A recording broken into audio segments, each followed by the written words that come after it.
You've been in a room with one of them before and you felt it immediately.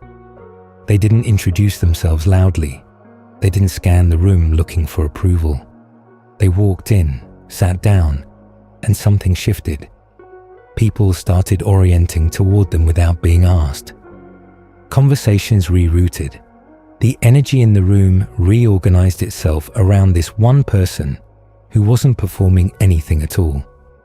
And what unsettled you wasn't their presence. It was your own reaction to it. You started monitoring yourself, adjusting your posture, choosing your words more carefully, suddenly aware of how you were being perceived in a way you weren't 30 seconds before they arrived. That's not charisma. That's power. And the reason it disturbed you is because it exposed something you already suspected but didn't want to confirm. That confidence at a certain level doesn't just change how someone moves through the world. It changes how the world moves around them. Most people confuse confidence with volume. They think it's the loud voice in the meeting, the person who always has an opinion and delivers it like a verdict. But that's not confidence. That's anxiety wearing a costume. Real confidence is almost silent. It doesn't announce itself because it doesn't need the room to validate what it already knows. Machiavelli understood this distinction better than almost anyone. They studied rulers who held power for decades and rulers who lost everything within months. And the difference was never strength or intelligence. It was self-possession. The ones who lasted were the ones who didn't need the crowd to tell them who they were. They'd already decided. And that internal settlement created something external that no title or position could manufacture. The dangerous part of true confidence is that it makes other people's insecurities visible, not on purpose, not through confrontation, simply by contrast. When someone walks through life without constantly seeking reassurance, without adjusting their personality based on who's in the room, without shrinking or performing or explaining themselves, it holds up a mirror to everyone around them. And most people don't like what they see.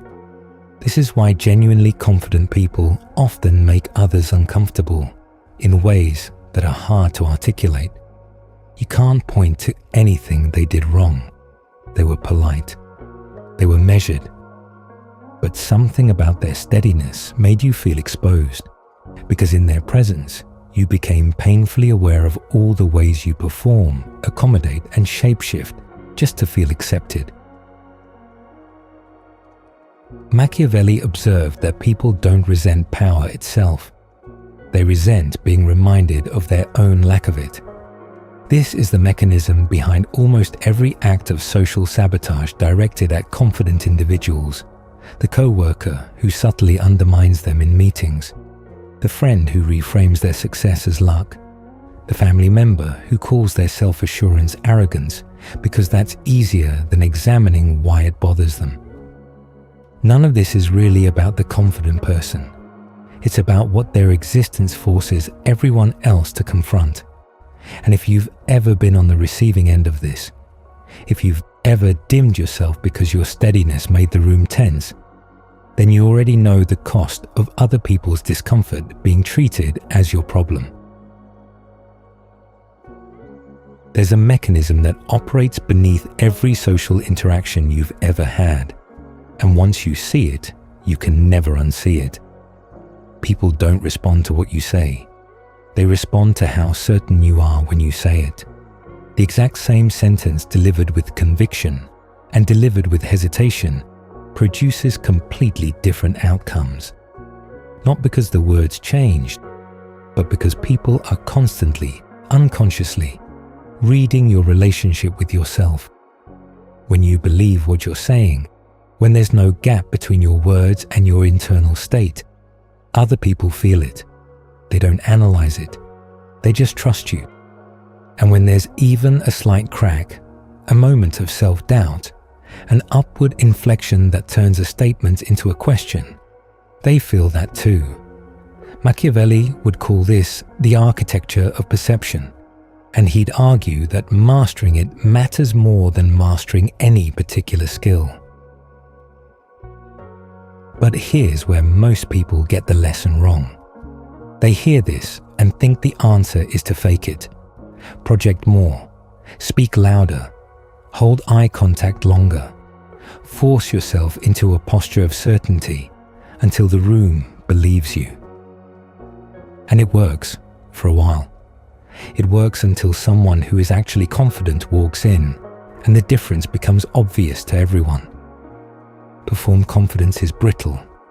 It needs constant maintenance, constant evidence from the outside world that the act is landing. Real confidence is the opposite. It doesn't collapse when challenged because it was never built on external validation in the first place.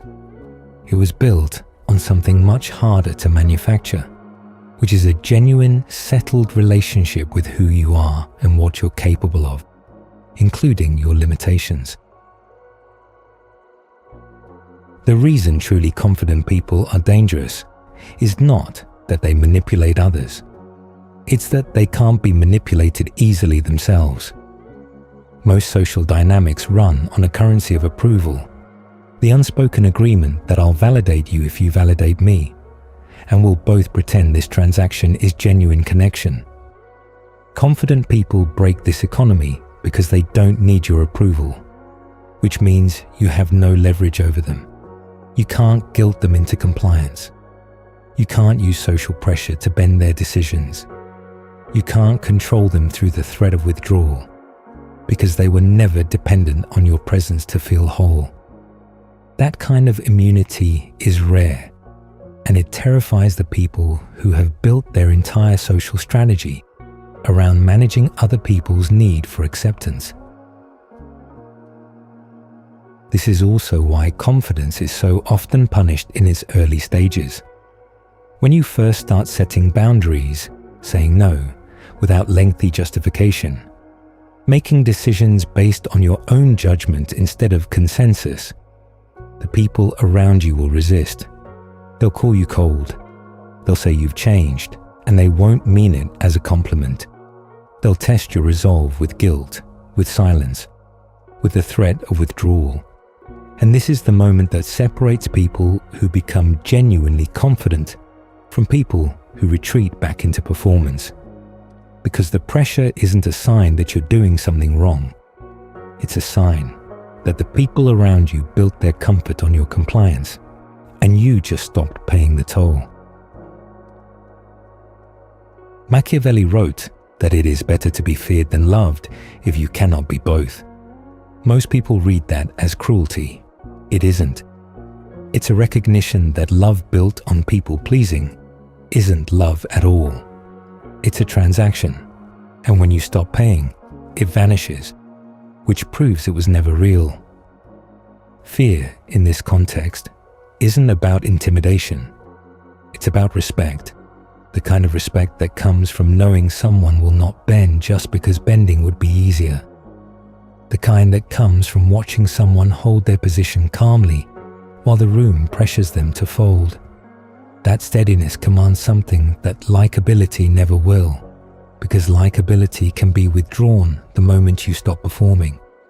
Respect earned through self-possession cannot. So the real question isn't how to become confident. It's whether you're willing to accept what confidence will cost you. It will cost you relationships that only existed because you were easy to manage. It will cost you approval from people who like the version of you that never challenged them. It will cost you the comfort of blending in and being the person everyone finds agreeable, because you never risked being the person everyone has to take seriously. Confidence at its deepest level is not a social skill. It's a form of solitude. It's the willingness to stand in your own judgment of yourself, even when the rest of the room disagrees. And that willingness, once people sense it in you, changes everything.